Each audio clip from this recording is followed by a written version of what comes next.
Welcome to AYSK, All You Should Know, your go-to source for breaking stories, trending cases, and the facts that matter most. We don't do rumors, we bring you verified, in-depth reporting on the biggest stories just as they unfold. I'm your host, Ayonfe, and this is everything you should know.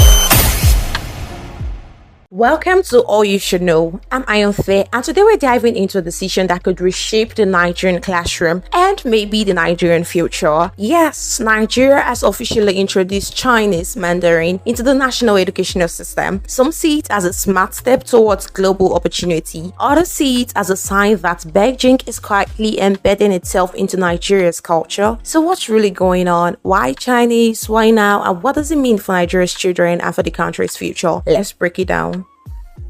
This is not just a rumor, it's government policy. The Federal Ministry of Education has confirmed that Chinese will be taught in selected secondary schools across Nigeria. It's been added as an official foreign language option, just like French and Arabic, but this isn't Nigeria's first dance with Chinese. For over a decade, universities like the University of Lagos, Nnamdi Azikiwe University, and Ahmadu Bello University have hosted Confucius Institutes, Chinese-funded language and culture centers. Now, we're moving from the university level into mainstream basic education. That's a major shift, and it signals that Nigeria sees value in embedding Chinese at a younger age. Why Chinese? Why now? So why this move? The official explanation is opportunity. China is Nigeria's largest trading partner. In 2024 alone, trade volume between Nigeria and China was worth over $22 billion. Thousands of Nigerians have received Chinese government scholarships in the past decade. Chinese companies are everywhere, building railways, airports, roads, and running telecom infrastructure. So for policymakers, the logic is simple. If the future is tied to China, Nigerian students should be able to speak the language of opportunity. Learning Mandarin could mean access to scholarships in China, jobs with Chinese companies like Huawei, ZTE, and construction firms. It puts for Nigerian entrepreneurs who want to trade directly with China without relying on translators. It's not just about language, it's about positioning Nigeria's youth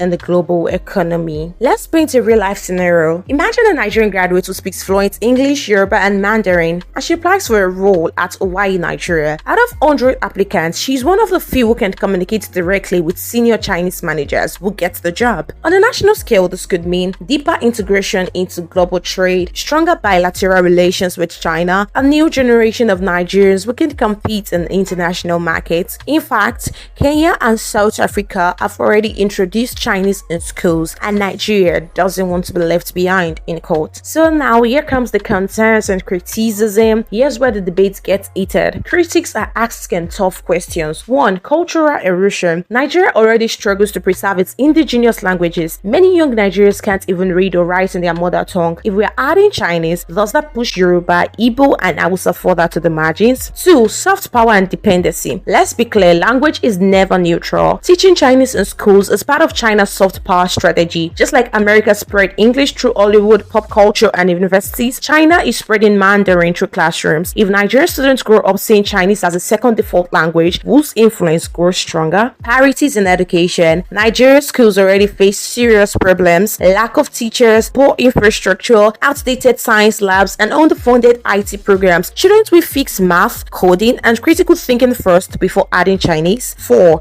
Government control. Some worry that the curriculum may not be fully Nigeria owned. If the teachers, textbooks, and resources come from China, how much say does Nigeria really have in shaping what is taught? Language is power. Whoever teaches you their language also teaches you their worldview. Nigeria needs to ask if this is opportunity or dependency dressed as opportunity. Now to the global context. Nigeria isn't alone. Across Africa, Kenya introduced Mandarin in 2020. South Africa rolled it into schools as early as 2015. Ghana, Uganda, and Tanzania all have Chinese language programs. Globally, this is part of China's strategy to expand its influence. The Belt and Road Initiative isn't just about roads and railways, it's about shaping minds, winning friends, and embedding Chinese culture. Think about it. The US spread English and Western culture worldwide. France invested in Francophone Africa to keep its influence alive. China is now using language as its weapon of soft power. And Nigeria, as Africa's most populous nation, is a key prize. What does it mean for the future? What's the bottom line? For Nigerian students, instance, Mandarin could open doors. It could make you more employable, more global, and more connected. For Nigeria as a nation, it will strengthen ties with China, bring in investments, and create a workforce better prepared for international trade. But it also raises risks such as cultural dilution, dependence on foreign powers, and questions about whether this decision truly serves Nigeria's long-term interest. It's a double-edged sword, if you might ask me. One side opportunity, the other side influence. At AYSK, our correspondent was able to speak to some students on what their take is as regards the new policy.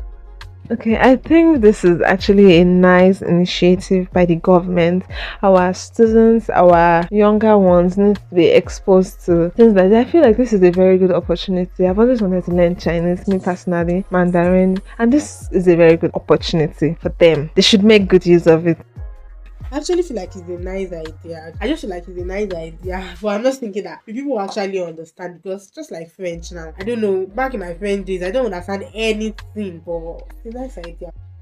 So yes, all you should know about Chinese in Nigeria schools is a government-backed policy expanding Mandarin beyond universities into secondary schools. It's driven by economic ties, scholarships, and the promise of global opportunity. But it comes with risks, from cultural erosion to soft power politics. The big question is not whether Chinese should be taught, but whether Nigerian is doing it on its own terms or in Beijing's terms. This has been all you should know. I'm Ayonfe. Thanks for listening, and let's keep asking the questions that shape our future. Bye for now. Thanks for listening to AYSK. All you should know. Stay informed, stay sharp, and don't miss our next episode as we continue to follow the stories shaping the world around you. Follow us on your favorite broadcast platform, and remember, truth lives here.